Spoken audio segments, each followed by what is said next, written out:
Instagram, a place for creativity, joy, and inspiration, unless of course you're an Instagram creator, because then you probably feel frustration, confusion, and overall a little lost or helpless on what you're supposed to be doing to actually grow your account or even keep the followers that you currently have. If this is you, do not worry, you're not alone. I have talked to a ton of my friends who are the biggest content creators on Instagram, and together we've formulated a plan on how not only me, but also you can take back control of your Instagram in 2020. Let's just kick it off.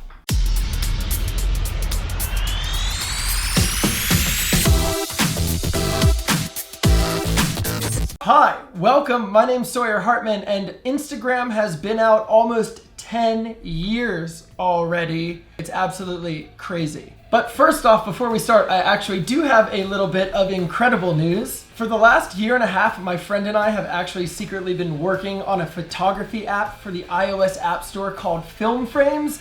It's an Instagram story and post creator, and I'm very, very happy to finally tell you Film Frames got accepted, approved, and it is available right now to download for free in the iOS App Store. The best part is every single one of the frames is made from real film or the absolute highest quality frames, and I know because I created them all myself sitting right here in this room. So if you do want to download Film Frames, just click the link in the bio or go to the iOS App Store and type in Film Frames and it should come up first.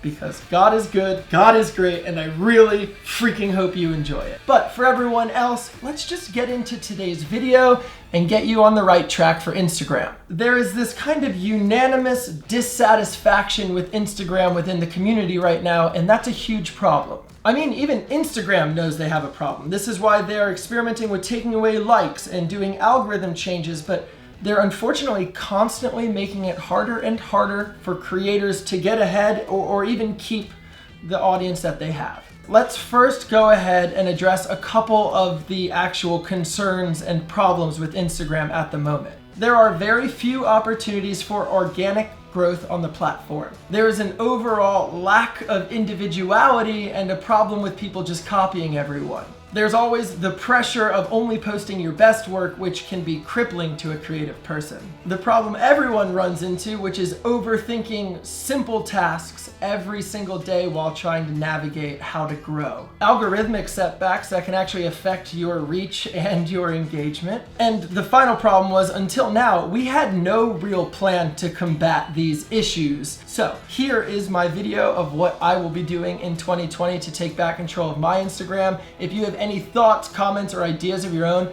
please leave them in the comments below so that the entire community can benefit. Point number one is to post consistently the images that you want to share with the world, regardless of how you believe they will perform. I had actually always thought I was already doing this, but I was completely wrong. It was not until I started printing out all of these images for my office that I realized I've never even posted half of these images to my Instagram because I knew they wouldn't perform as well as the other ones I post. I had followed my own analytics and number of likes so far that I completely had lost my individual style as a photographer. The images that I wanted to post were all of me and Angelique as couple photos because I knew they would perform well. But you see, posting consistently images that you want to share with your audience actually creates a body of work that will help you gain new followers rather than just milking the likes out of the followers you already have. You run the risk of actually becoming a cliche of yourself,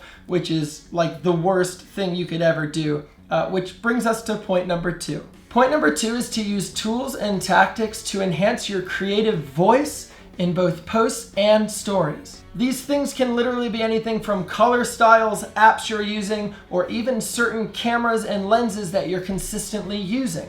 The important thing is that you use them consistently so people start connecting that color and that app to you and your content. The best way to show this will just be to actually show you what I'm personally gonna do. Now, my photos are all colored the same, either color or black and white, and this is because I actually really do only use two presets.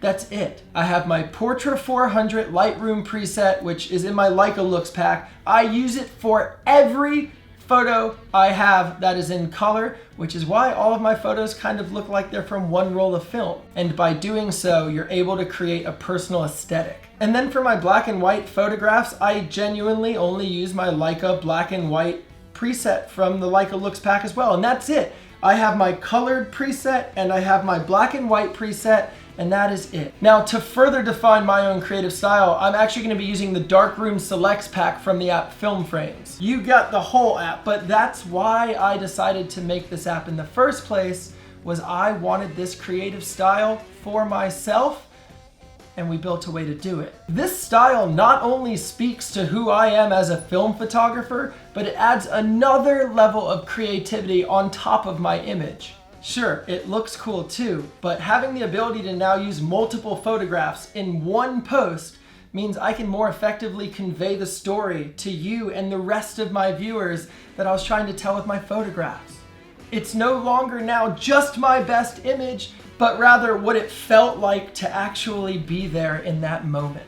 It's little tools like this that can take your content from looking like this to looking like content like this. So really find your style and create something unique with an app like Film Frames or any other app, although I would prefer use Film Frames since I created it sitting right here in this room and it's free to download, but you get the point.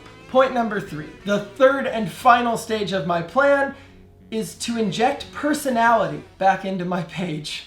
Everyone, you, me, we are all guilty of this. Every single attempt to be relatable or to try something new in order to grow slowly took away the essence that made us great in the first place.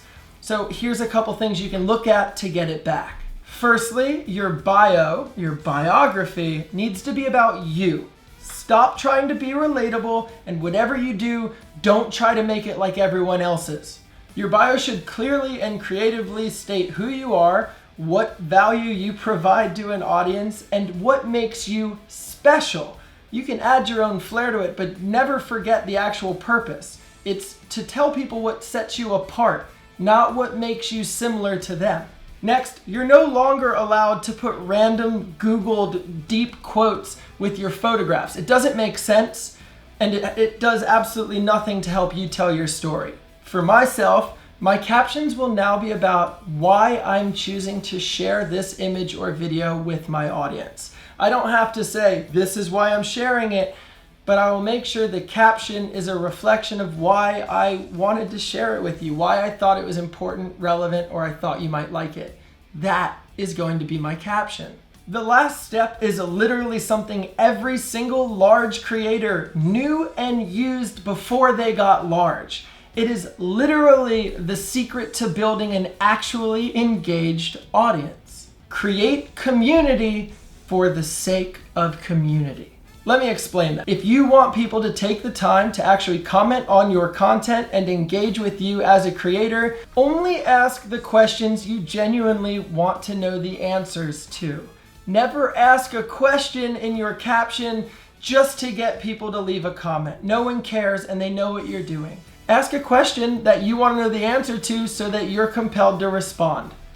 And then they may respond back. You, my friend, have now started a real conversation with another human being. Secondly, express your opinions without fear of someone else not sharing that same opinion. People with opinions are interesting, and people with no opinions are just like movable furniture. It's okay to have an opinion someone doesn't agree with. This actually makes us human and opens up room for a dialogue. Community is not built on love and the fact that you're the god of it. It's not. Community is built through conversation and learning about one another so that you care.